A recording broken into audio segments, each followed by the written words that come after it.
Vamos iniciar agora com o treinamento de velocidade.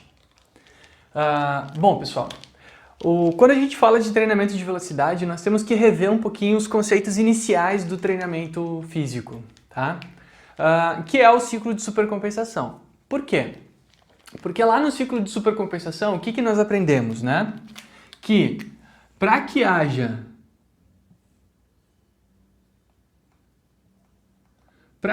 adaptação, é necessário que haja fadiga, é necessário que haja erro, correto?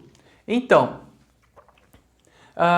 essa fadiga, nós vimos vários fatores que nos auxiliavam a identificar a fadiga dentro do ciclo de supercompensação, de exercício, fadiga, recuperação e adaptação, né? No treinamento de velocidade não é diferente, certo? Nós temos aqui que utilizar elementos que dizem respeito ao tempo de execução durante a tarefa, né? A gente vai entrar um pouquinho mais a respeito. Bom, o que é isso?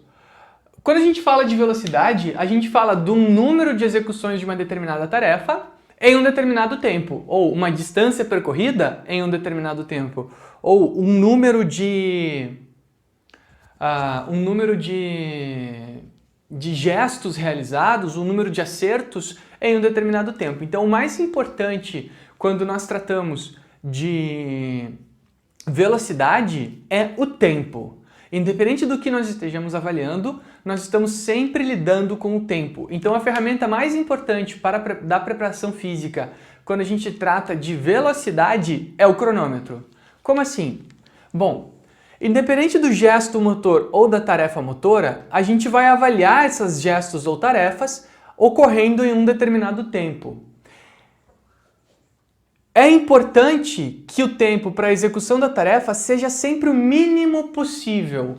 Como assim? Bom, é fundamental que o indivíduo, quando a gente esteja tentando treinar velocidade, ele tente realizar a tarefa no menor tempo possível daquela tarefa, certo? Por quê? Porque a partir do momento em que a gente pede para ele realizar aquilo na maior velocidade possível, nós estaremos causando um estresse no organismo, que é o objetivo da nossa sessão. Se o treino de velocidade não é realizado na maior velocidade possível, não há estresse no organismo. Se não há estresse no organismo, nós não teremos fadiga, ou seja, nós não estaremos evidenciando erros, certo? A fadiga a gente definiu lá atrás como a diminuição do desempenho durante uma tarefa. E o que acontece? Como é que eu vou garantir que ele diminua o desempenho na tarefa? Se ele estiver fazendo aquilo na velocidade máxima que ele consegue. Isso é fundamental, tá? É sempre importante que o atleta esteja tentando realizar a tarefa no seu melhor desempenho. Mesmo que seja um número grande de tarefas. Por exemplo, eu vou pedir para ele fazer 10 tiros de 200 metros. Ele tem que fazer esses 10 tiros de 200 metros no menor tempo possível. Claro que ele não vai fazer o primeiro o mais rápido que ele conseguir, porque o último ele vai fazer num tempo muito grande, né? Ele vai estar cansado. Então ele tem que conseguir fazer todos no seu menor tempo possível, né? E ir tentando melhorar isso. E isso acontece em todas as tarefas, gente. Vamos ver um exemplo aqui que eu gosto de fazer. Tá? Tem pouquinho espaço no quadro, o quadro é pequeno, eu sei, né? Mas eu tenho certeza que vocês vão entender. Vamos imaginar aqui uma série de triângulos e depois aqui um quadradinho assim, que você sabe o que é, né? Um losango e uma goleira, uma série de cones e uma goleira aqui no fim, né? Pessoal, existe um exercício clássico aqui do futebol, que é o seguinte: o que eu vou fazer? Eu vou tentar fazer um zigue-zague aqui, e daí chego aqui no fim, conduzindo a bola no futebol, né? E chuto a bola no gol. E normalmente a gente coloca aqui um bambolê para ter o desafio técnico, né? Ou um goleiro, eu gosto mais do bambolê, para ter um desafio técnico de acertar a bola no gol, né? Olha só. O que vai acontecer aqui, gente? Está ocorrendo uma tarefa de fazer o zigue-zague e outra tarefa de acertar o gol. o atleta, ele tem que fazer isso na maior velocidade possível. Quantos de vocês já fizeram essa tarefa aqui, foram, né, atletas, treinaram nas suas carreiras e fizeram essa tarefa e não fizeram ela no menor tempo possível? Será que vocês estavam treinando velocidade? Ah, mas professor, era só uma tarefa para condução de bola. Sim, mas alguém chegou na fadiga, começou a evidenciar erros para identificar se estava causando adaptação? É fundamental, gente, que em todos os exercícios o estresse seja suficiente, ou seja, o princípio da sobrecarga, que o estresse seja suficiente para causar fadiga. O atleta não pode fazer uma tarefa que ele sempre acerta, certo? E no treino de velocidade é a mesma coisa.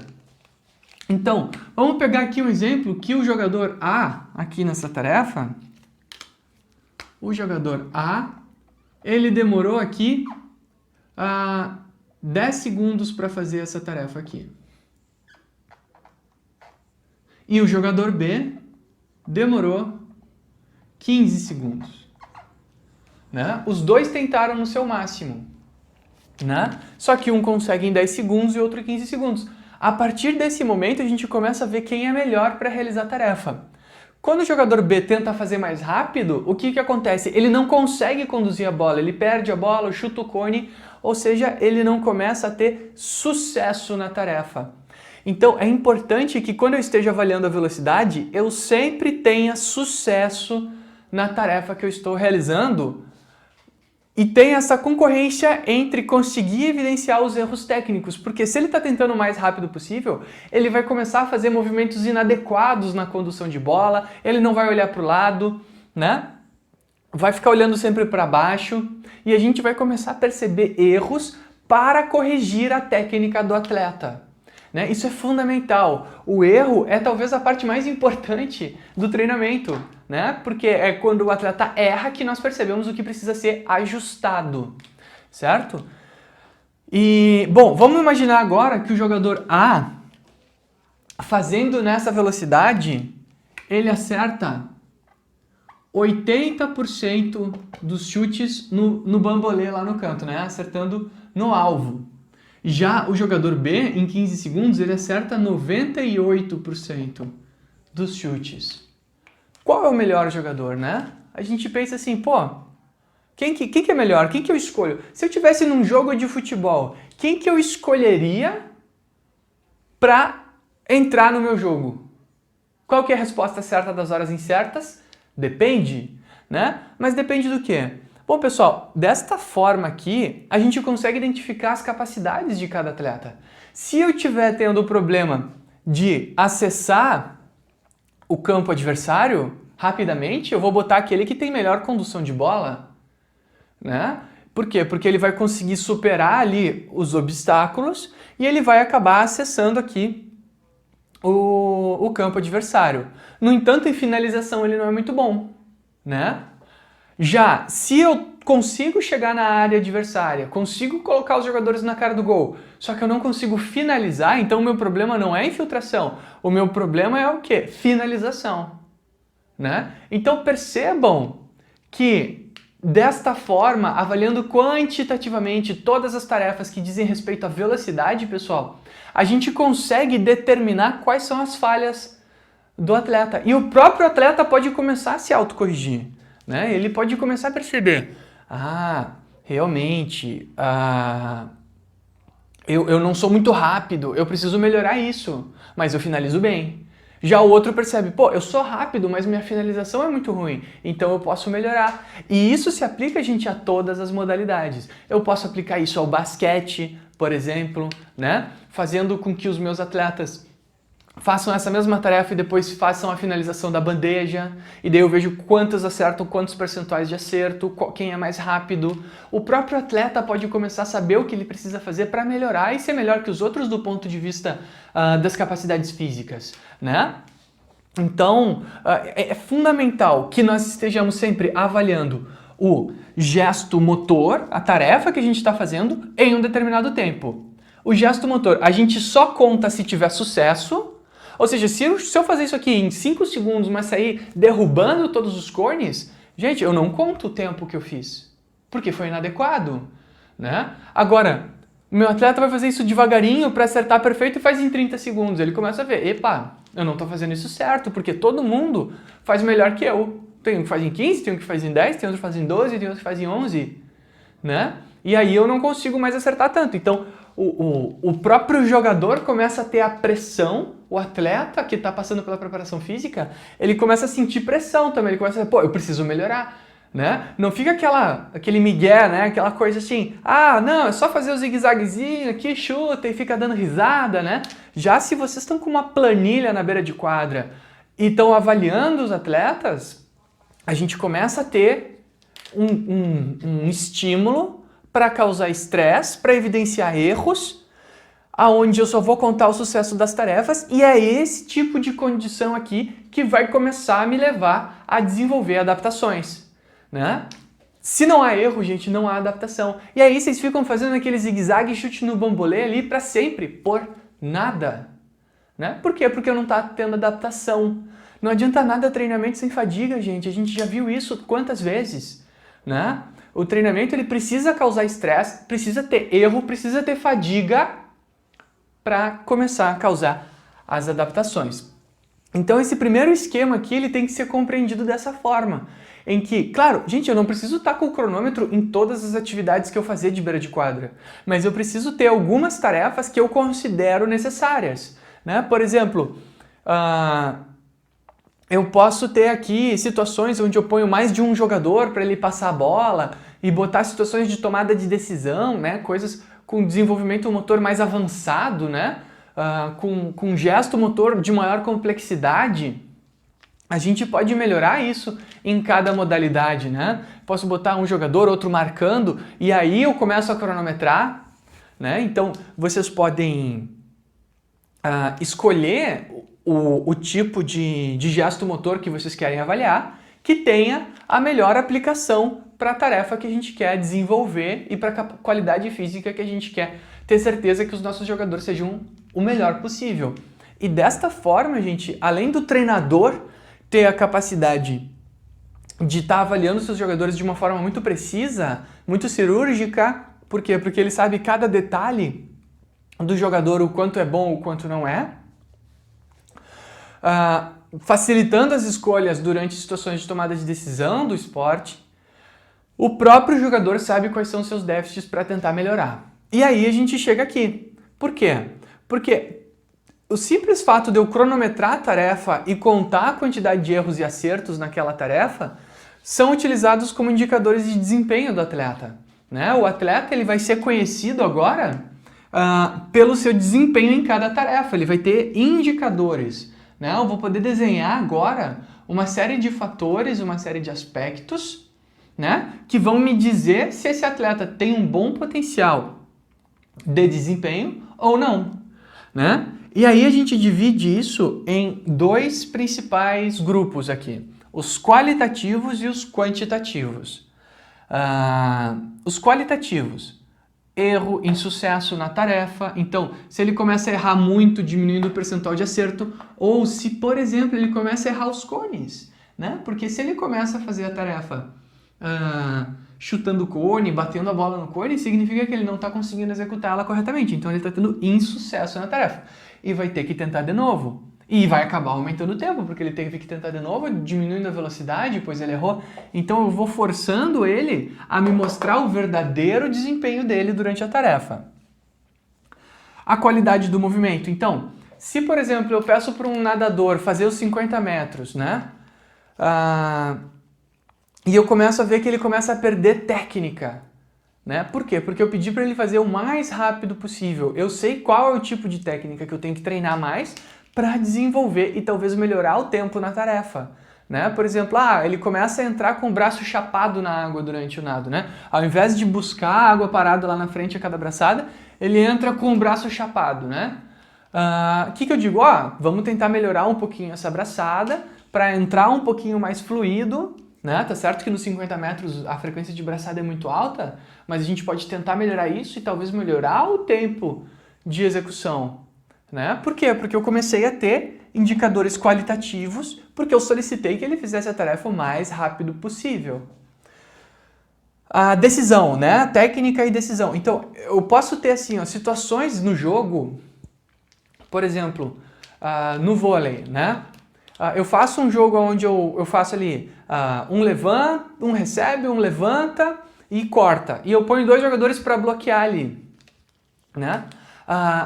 Dependendo, vamos dizer assim, eu combino com a galera do bloco que eles façam uma vez um bloco mais no meio e um bloco mais na paralela, né? E o meu jogador que vai cortar, ele tem que tomar a decisão de tentar botar a bola aonde os jogadores não consigam bloquear. E ele pode tomar a decisão errada. Então, o simples fato de eu ter uma forma de medir se o meu jogador está tomando a decisão certa ou errada é uma forma de se avaliar o desempenho também, tá? Eu consigo garantir que eu sei se ele acertou ou não naquela tarefa. O sucesso ou insucesso vai estar determinado pela decisão, né?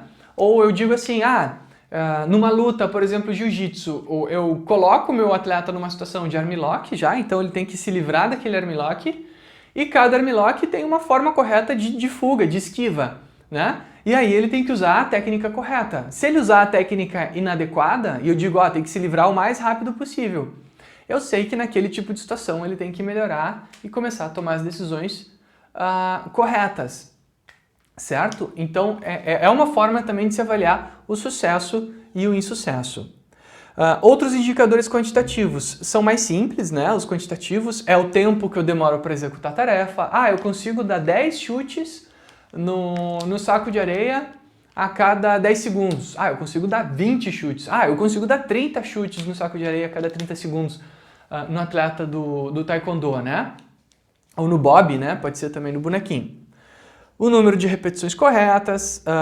Esse aqui é um que se usa muito no basquete, né, gente? Que é o percentual de acerto de lances livres, né? Tem jogador que acerta 80%, tem jogador que acerta 90%, 95%, 99%. Então, o número de repetições corretas dentro de um determinado tempo determina também a qualidade do jogador, né? E esses lances livres, eles não podem ser assim, quanto tempo eu quiser. Não, em 1 minuto eu tenho que fazer tantos lances livres, eu tenho que acertar tantos percentuais desses lances. E o volume ou distância, né? Que é, por exemplo, assim, em 10 segundos, quantos metros eu consigo percorrer? Em 5 segundos, até onde eu consigo chegar? Esses também são indicativos quantitativos que eu tive sucesso ou não na tarefa. Quais são os objetivos desses indicadores de desempenho, né? Avaliar o desempenho, logicamente, identificar os déficits, então identificar aonde eu preciso melhorar o treinamento do meu atleta, dar um feedback para o atleta, então passar para ele o que ele precisa melhorar, né? O que está insuficiente no treinamento dele. Autoconhecimento, então o atleta começa a entender quais são as suas capacidades melhores, quais são as suas piores, né? Entender aonde ele pode começar a melhorar, né? E aí, com isso, começar a se corrigir também, porque daí ele começa a perceber, não, eu estou fazendo alguma coisa errada aqui no zigue-zague, tenho que melhorar especificamente o zigue-zague, né? Não posso mais fazer desse jeito.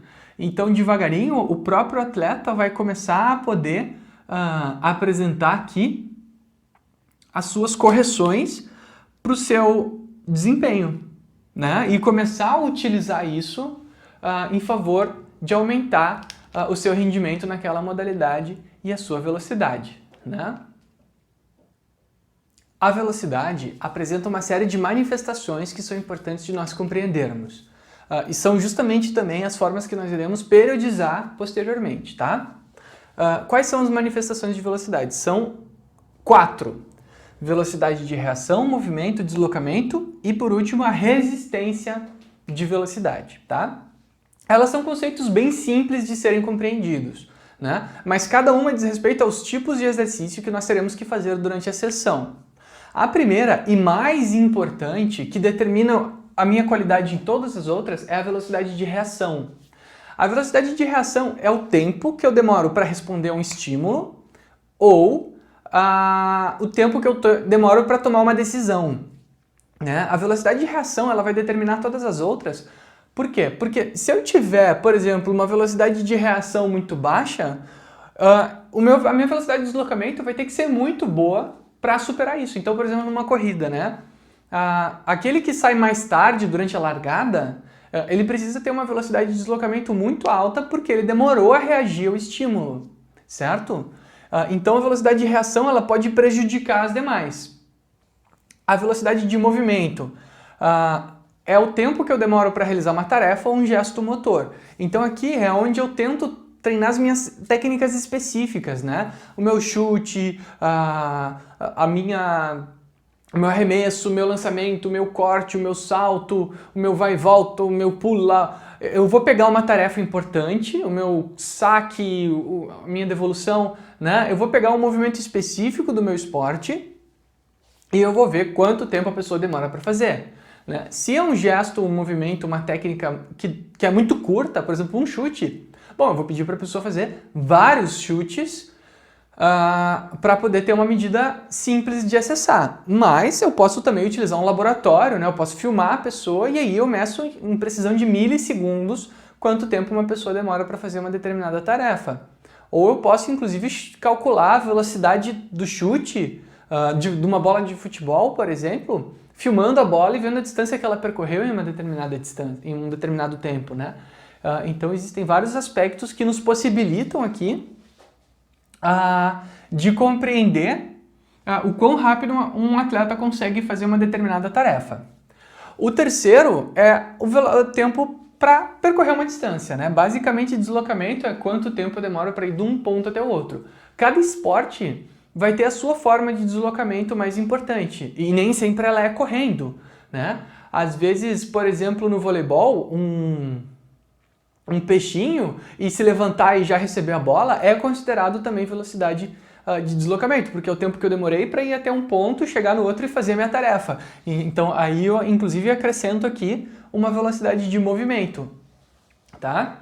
Existem vários testes que a gente aprende lá na disciplina de avaliação física, né? O teste do quadrado, de agilidade, o teste do Y, né? Tem vários testes que eu posso fazer rápido e que me dão uma boa impressão da minha agilidade, né, minha velocidade de deslocamento. Lembrando que agilidade é basicamente a minha velocidade de deslocamento com mudança de direção, né? A outra aqui é a resistência de velocidade, que é a minha capacidade de manter cada uma das velocidades anteriores, certo? Que basicamente essa aqui vai acontecer durante o período preparatório geral, né? Então, já pensando na periodização depois, a gente usa essas siglas aqui, VR, VM, VD e RV. Né? Já pensando na nossa periodização, a gente tem mais ou menos estas siglas. Então, resistência de velocidade é o quanto eu consigo manter essas aqui constantes durante toda uma prova. Né? Por que essa aqui vai acontecer no período preparatório geral, gente? Porque um atleta que no meio da prova perde ritmo, ele está precisando ainda do fundamento a ser desenvolvido. Né? Perder ritmo no final da prova pode determinar a vitória ou a derrota. Né? Então a gente nunca começa um jogo assim com alto ritmo e depois diminui. Né? A gente tem que tentar manter esse ritmo o mais constante possível para tentar tornar a partida mais favorável possível para mim. Tá? E existem dois métodos de treinar cada uma dessas, tá? Um método que nós chamamos de supramáximo e outro método que nós chamamos de submáximo, né? Cada uma delas pode ser treinada convencionalmente, né? O que nós chamamos de método convencional, certo? Mas existem dois métodos adicionais. O supramáximo é quando eu tento artificialmente melhorar o desempenho do meu atleta numa dessas tarefas, né? Então, eu posso, por exemplo, melhorar o deslocamento do meu atleta correndo num declive. Eu posso aumentar a velocidade de chute do meu atleta prendendo um elástico favorável à direção do chute. Né? E eu posso acelerar a velocidade de reação do meu atleta fazendo exercícios de foco, concentração e meditação antes da prova. Né? Então, eu realizo formas de artificialmente melhorar, aumentar a velocidade do meu atleta em cada uma dessas tarefas, tá? Bom, e o método submáximo, né? Então, cada uma dessas a gente pode fazer sub e supramáximo, né? Não coube aqui no quadro, gente, mas são os métodos. E, além disso, o método tradicional, né? O método tradicional é o método de treinar cada um deles. Supramáximo é esse em que a gente artificialmente tenta melhorar a velocidade, e submáximo é esse em que nós tentamos dificultar demais a tarefa para piorar o desempenho. Então, como é que eu posso piorar o desempenho de velocidade de reação do meu atleta? Bom, eu posso botar um monte de gente gritando em volta dele. E aí, dependendo do estímulo, da decisão dele, se tiver um monte de gente influenciando ele, a velocidade de reação vai ficar mais baixa. A velocidade de movimento. Bom, eu posso botar peso para tentar dificultar a tarefa. Então, eu posso, por exemplo, prender um elástico agora durante o chute, não favorável ao chute, mas contrário ao chute. Velocidade de deslocamento. Eu posso treinar com paraquedas, eu posso nadar de bermuda. Treinar com paraquedas, gente, é aquela corrida com paraquedas, tá? Um paraquedas de corrida específico para atletismo. Eu posso nadar de bermuda, que causa um arrasto muito grande e diminui minha velocidade de nado. Eu posso correr com um trenó e botar carga nesse trenó para dificultar a corrida, e aí a velocidade de deslocamento vai ser artificialmente reduzida. E a resistência de velocidade, eu posso fazer os treinamentos esses todos sob efeito de fadiga, né? Eu posso cansar o meu atleta e aí treinar esses outros aspectos aqui. Então todas as velocidades vão ser pioradas porque o meu atleta está cansado, né? E isso é uma forma de treinar em efeito submáximo. Um exemplo legal de supramáximo também, gente, agora voltando para o supra, é o treinamento com coelho, que a gente chama, né? Que é quando a gente, por exemplo, vai correr e coloca alguém que corre mais rápido na nossa frente para ele nos dar motivação para tentar correr mais, né? É sempre bom ter alguém puxando. No ciclismo se faz muito isso, na corrida se faz, né? A gente chama de coelho, né? Alguém na nossa frente nos puxando. Por que chama coelho, gente? Por causa daquelas corridas de cachorro, que fica um coelhinho artificial fugindo e os cachorros correndo atrás, né? Tentando alcançar o mais rápido possível aquele coelhinho, né? É bem curioso. Bom, quais são os fatores que vão influenciar a nossa velocidade, gente? São 5. Primeiro, força. Gente, a força, ela é fundamental para a velocidade, tá? Mas não qualquer força, não a força máxima, que é aquela que eu vou erguer a maior carga possível. A força potente, que é o quê? Eu vou superar aquela carga na maior velocidade possível, tá? Então não é só carga, que é velocidade. Flexibilidade, nós já vimos na aula de flexibilidade que ser flexível aumenta a minha velocidade de movimento por diminuição de ação antagonista, né? Melhora a minha técnica e tudo mais. E técnica é um dos fatores também que vai determinar a velocidade do atleta. E torna ele mais econômico. Então talvez até a resistência de velocidade seja favorecida pela pessoa ser flexível, né? Então olha como é importante, inclusive, para essa capacidade a flexibilidade, né? Ela é um dos fatores que está presente aqui. Morfologia, né? O tamanho da pessoa, o tamanho de membros, o formato do corpo, o tipo de fibra muscular predominante nessa pessoa, né? Tipo 1 ou tipo 2X, a genética, se ela tem aí hereditariamente fatores que podem favorecer ela, né? Filhos de pessoas rápidas normalmente serão pessoas rápidas também, né? Concentração, o foco na atividade, né? Isso é muito importante, tem vários treinadores que trazem esses elementos pelo menos uma vez a cada 15 dias, treinamento de foco, né? Aulas de meditação, exercícios bem de concentração, assim, para tentar melhorar a velocidade de reação, e aí medem isso é bem interessante. E a técnica, né? Um atleta com uma técnica boa, né? Com uma boa qualidade de gesto, tende a apresentar maior velocidade, porque está acertando a forma ótima de realizar a tarefa, né? A técnica tem a ver com a melhor forma de eu fazer aquela tarefa, garantindo mais erro, garantindo menos erro, mais acerto, melhor desempenho, né? Mais chances de ter êxito na minha tarefa. Então, nós temos essas manifestações de velocidade, que são os nossos métodos de treinamento, que podem ser treinados de maneira submáxima, cada um deles, de maneira supramáxima ou de maneira tradicional, né? Sem nada me atrapalhando e sem nada me ajudando. E nós temos, então, alguns fatores intervenientes, que são coisas que atrapalham ou favorecem a nossa velocidade, né? Então, mais força potente, mais flexibilidade, o formato do meu corpo e a minha fisiologia também, né? A minha concentração e a minha técnica são fatores que vão prejudicar ou auxiliar cada uma dessas manifestações de velocidade, ok? Vejamos agora como é organizada a periodização de treinamento de velocidade, tá? Importante destacar primeiro, gente, que a gente vai usar aqueles 4 métodos que nós vimos antes, tá? Que é a velocidade de reação, a velocidade de movimento, velocidade de deslocamento e a resistência de velocidade. Então vão ser esses 4 métodos que nós vamos trabalhar, tá?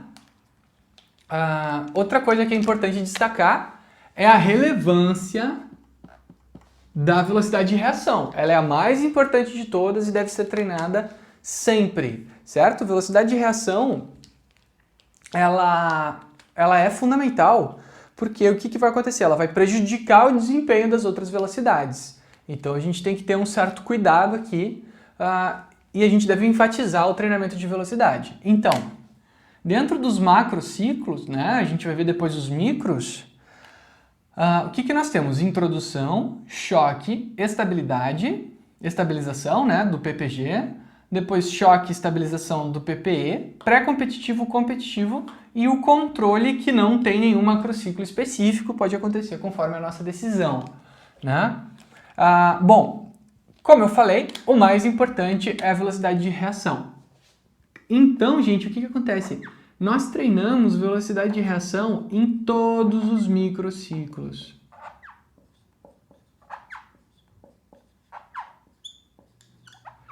Inclusive antes das provas, né? Por quê? Por quê? Porque a velocidade de reação vai determinar cada um dos outros elementos. Vocês já devem ter visto naquelas competições, assim, por exemplo, vou assistir ali as Olimpíadas, né? Antes das provas de atletismo de corrida. Que os atletas antes das provas estão lá treinando velocidade de reação. Então a gente coloca a velocidade de reação, inclusive durante as etapas de prova, tá? Bom, vindo aqui para o microciclo de introdução, qual que é o nosso método que nós utilizamos, né? Como introdução, é aquele microciclo de retorno às atividades de treino, né? Recuperação do ritmo de treinamento, né? Qual que é o método de treinamento que trabalha ritmo? É a resistência de velocidade, né? E como a resistência de velocidade é aquele que a gente treina maior volume, é também o que vai entrar aqui na estabilização, certo? Também no período preparatório específico. Então, os de maior volume a gente coloca aqui, certo? O que diz respeito ao ritmo é a resistência de velocidade. Então, essas coisas começam a fazer sentido porque a gente tem métodos que se enquadram em cada uma das propostas de treinamento aqui do nosso calendário competitivo, né? Bom, no choque, gente, o que eu vou começar a trazer agora no choque? No choque, eu vou trazer também a resistência de velocidade, eu posso manter esse treinamento, tá? Para continuar desenvolvendo um ritmo em altos volumes, né, maiores do que na introdução e na estabilização, só que eu vou trazer agora também a questão de realizar as tarefas numa determinada distância, que é a velocidade de deslocamento. É importante que as sessões de choque tenham esses 3 métodos, né? Todas as sessões aqui nessas semanas, elas vão ter que ter cada um dos métodos que nós estamos trabalhando. A gente nunca vai dizer assim, essa vai ser uma sessão só de resistência de velocidade. Essa vai ser uma sessão só de velocidade de reação. Não. Todas as sessões em todos os microciclos precisam ter todos os métodos. E aí, entrando aqui no choque do período preparatório específico, o que a gente precisa? Dos métodos de maior intensidade. Então, eu vou manter aqui a minha velocidade de deslocamento, que é específica, dependendo da prova, da minha modalidade. Eu preciso ter a velocidade de deslocamento sendo desenvolvida, mas agora eu vou trazer a especificidade que a gente conversou tanto lá sobre o período preparatório específico, que é o quê? Velocidade de movimento. Então, eu vou botar VR, VD e VM, Por quê? Porque agora eu quero olhar especificamente o movimento do meu atleta, se ele está rápido, né? Nós conversamos lá que o período preparatório específico, ele vai trazer a especificidade técnica, então nada mais justo que a gente colocar aqui velocidade de movimento. Só que velocidade de movimento é o quê? É a técnica. Então o que vai acontecer? Durante o período preparatório específico, nós não vamos treinar VD, nós não vamos treinar RV, e nós vamos o quê? Desenvolver ainda mais essa especificidade da técnica do meu atleta. Nós vamos tirar esses componentes mais de capacidade física e vamos deixar só o polimento da técnica do atleta com velocidade de movimento, certo? E eu vou manter essa velocidade de movimento também nas minhas competições, né? Afinal de contas, treinar ali pequenos aspectos para melhorar a velocidade, para concentração, né? Fazer várias execuções do movimento em alta velocidade podem ser utilizadas como uma boa técnica de aquecimento, preparação, concentração e foco para a minha prova, certo? Então, revisando como que vai ser a periodização, gente, na introdução, onde eu vejo o ritmo de treinamento e estou retornando à rotina de treino, eu vou botar VRRV. No choque, onde eu preciso agora trazer mais intensidade e mais volume, eu vou manter as duas e botar VD. Estabilização, eu removo o VD e mantenho só o ritmo. No choque do PPE, eu não vou mais treinar resistência. O que eu vou fazer? Só deslocamento e movimento, então eu vou tornar isso bem específico para a minha modalidade. Eu já tenho que ter desenvolvido ritmo, isso é importante, então se eu não desenvolvi ritmo suficiente, ou seja, se eu começo a perder rendimento no final da prova, quer dizer que o meu PPG não tá bom, não foi suficiente, e vou trazer velocidade de movimento, que é para ver a velocidade técnica específica do movimento que eu estou executando. Estabilização é parecido com o BPG, né? Eu vou trazer aqui a resistência de velocidade só para rever o ritmo dessas duas tarefas aqui. VR eu vou manter em todos, inclusive durante as competições, e VM eu vou trazer aqui em todas as competições. No período de transição, tanto RP e RA eu não treino, certo? Então, estou à disposição, gente. Lembre-se que para uma periodização ficar correta, ela tem que ter um bom macro, bem planejado ali as competições, um bom meso e um microciclo com os bases geral e específico aqui para o nosso treinamento dos microciclos, tudo bem determinado, para a gente poder fazer o planejamento das sessões. Então, revendo aqui, velocidade de movimento e velocidade de reação vão sempre entrar aqui na semana das competições, sejam elas secundárias ou principais, porque elas vão me auxiliar a desenvolver foco e preparar a musculatura e preparar o atleta para a competição, porque não são aspectos que vão trazer tanta fadiga, né? Não vamos treinar até a fadiga, vamos trazer isso como exercícios para o desenvolvimento e preparação da modalidade. Ok, pessoal? Nos vemos na próxima aula. Um abraço.